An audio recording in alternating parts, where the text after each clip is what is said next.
Écoutez, moi, je ne dirais pas que la marche n'a pas eu lieu véritablement. Je dirais que nous avons démontré ce que nous avions à démontrer. J'ai effectivement annoncé une marche. Nous avons réussi à mobiliser nos camarades tels que nous l'avions prévu. Ils sont partis du littoral, ils sont partis de l'ouest, ils sont partis du nord, plus ceux du centre. Et nous avons mis sur pied une certaine occasion pour que cette marche... Et d'ailleurs, quand j'annonce cette marche, j'appelle à l'attention des autorités, des forces de l'ordre, pour qu'elles accompagnent la marche, pour qu'elles encadrent la marche, parce que c'est ce qui est prévu. Quand on déclare une marche, ce n'est pas parce qu'on attend une quelconque autorisation, puisque ce sont des marches blanches, donc on attend plus l'encadrement par les forces du maintien de l'ordre pour qu'il n'y ait pas de dérive. Alors, vous avez, peut-être vous ne l'avez pas vu, mais je suis sûre qu'en journaliste, vous l'avez vu, toute la mobilisation militaire qu'il y a eu dehors ce jour-là, avec des voitures à jet d'eau, avec des lance-roquettes, avec des militaires armés, avec des matraques et tout ce que cela comporte. On a envie de se demander, attendez, c'était pour qui ça? Vous êtes armés face à des citoyens qui ne sont pas armés, qui marchent pacifiquement. Donc, on a réussi à le démontrer, c'est que dans ce pays, le régime il est liberticide. On ne permet rien. Et ils n'ont pas permis effectivement que les marches aient lieu. Ils ont arrêté plus de 200 personnes, 200 militants. Mais ils allaient jusque dans les bars pour chercher 800 et tout ça. Donc, notre souci n'était pas tant de courir, mais surtout d'éviter ce type d'affrontement. Vous voyez? Et voilà pourquoi, quand on a su qu'ils étaient armés, on a demandé aux camarades de ne pas marcher. Parce que quoi? Parce que s'ils forcent avec la marche, on ne sait pas. On a eu des tirs à Douala, on aurait pu avoir d'autres. On aurait pu avoir des coups sur place. On aurait pu avoir ces lances, ces jets d'eau qui créent quand même quelques soucis de santé dans certains organismes. Donc on a évité cet affrontement effectivement parce que nous ne voulions pas de jet de sang, nous ne voulions pas de violence. On n'a pas prévu ces marches pour des violences. Nous avons prévu des marches pacifiques. Et une fois qu'on a vu qu'il y avait un armement mis en place à cet effet, on a décidé de ne pas marcher.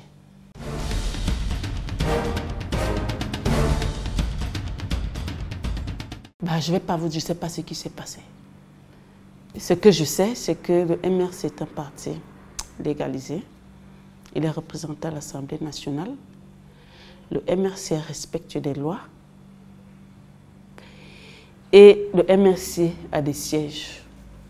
Alors, la loi prévoit que quand vous avez une manifestation dans votre siège, surtout quand nous n'étions pas dans la route, nous n'étions pas sur la rue, ce n'était pas des marches, comme on essaie de les réprimer, ce n'était pas des marches. Nous avons des camarades qui sont incarcérés depuis le 26 janvier. Il faut s'occuper d'eux, il faut les entretenir, il faut les nourrir.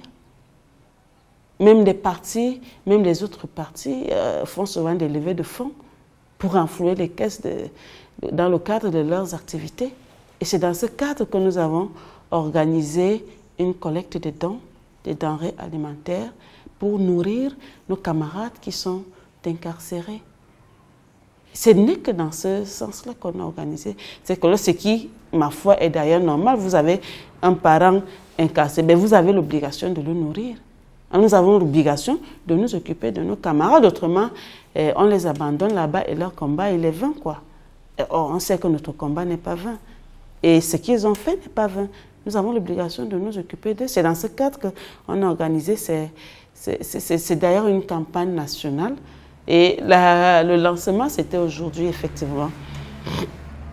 Alors, le matin, on se retrouve, les camarades ils font la mise en place pour recevoir les 10 dons. Je vous rappelle que c'est dans le siège, Ce n'est pas hors du siège, ce n'est pas dans la rue, ce n'est pas une manifestation publique, c'est une manifestation du MRC. Dans son siège, ce qui est normal, ça pourrait être une causerie citoyenne, une causerie éducative. Donc, on s'est retrouvé avec des centaines de policiers qui ont envahi le siège et qui l'ont pratiquement scellé en y interdisant toute activité ce jour. Pourquoi? Voilà. Peut-être on va nous dire aussi que c'était une tentative d'insurrection. En attendant que cela sorte du cadre du siège, je ne sais pas si on avait prévu aussi des armements là-bas, je ne sais pas.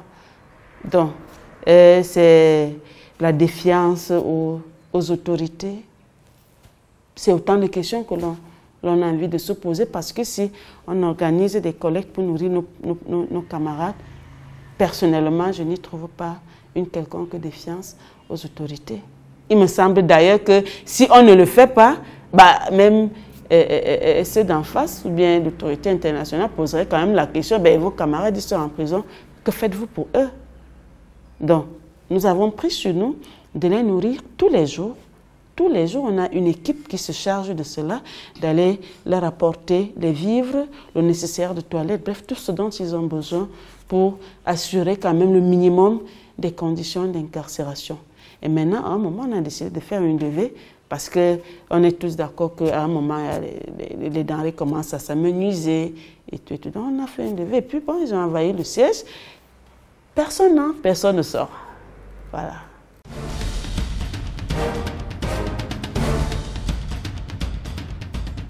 Ah, écoutez, j'ai envie de rire.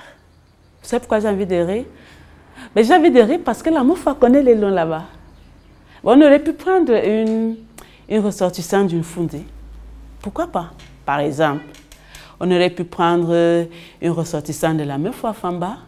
C'est toujours dans le centre. On aurait pu prendre quelqu'un on va dire quoi, de Bafia, c'est toujours dans le centre. La Meufwa qu'on a. Mais non, c'est pourquoi j'ai envie de rire. Écoutez, il y a quand même des gens qui ne maîtrisent pas le fonctionnement du MRC. Et je vais leur annoncer comment ça se passe quand même pour lever tout équivoque. Au MRC, on est en congrès tous les 5 ans. Et au cours du congrès, tous les organes sont élus. Tous les organes. C'est-à-dire, on procède au vote. On commence par les jeunes. On fait le vote des jeunes, le bureau des jeunes, tout le bureau des jeunes. Et il y a des listes qui sont constituées, comme vous devez bien vous en douter, il y a des listes qui sont constituées, c'est-à-dire les leaders forment leur liste, voilà, et puis nous participons tous à la campagne. Et il peut y avoir 2, 3, 4 listes, c'est à eux de voir quoi. Et on procède aux élections. Et c'est après le bureau des jeunes, c'est le bureau des femmes qui est élu. Quand on a fini avec le bureau des femmes, chacune présente sa liste et puis on procède aux élections. Je vous rappelle que le MSC, je ne sais pas s'il y a un parti qui est aussi respectueux des lois et de la démocratie que le MRC dans ce pays. Et c'est aussi comme ça que est élu le présidium, le bureau national du mouvement pour la renaissance du Cameroun. Et effectivement, on procède aussi par liste. Donc, mais pour enterrer déjà une liste, je vous assure que c'est compliqué si vous ne travaillez pas, si vous ne pouvez rien sur le terrain, si vous ne pouvez rien dans votre engagement et sur votre manière de défendre vos idéologies, dans votre manière de représenter le parti. Qui va vous prendre dans sa liste? Écoutez, je vous ai parlé tout à l'heure des compétences. Et la malchance qu'on a, c'est que les compétences rivalisent un peu trop au MRC, effectivement. Et donc, voilà pourquoi j'ai envie de rire. Donc, on procède aux élections de manière naturelle, on procède aux élections, vous êtes dans la liste, chaque candidat choisit ses collaborateurs et puis on procède aux élections.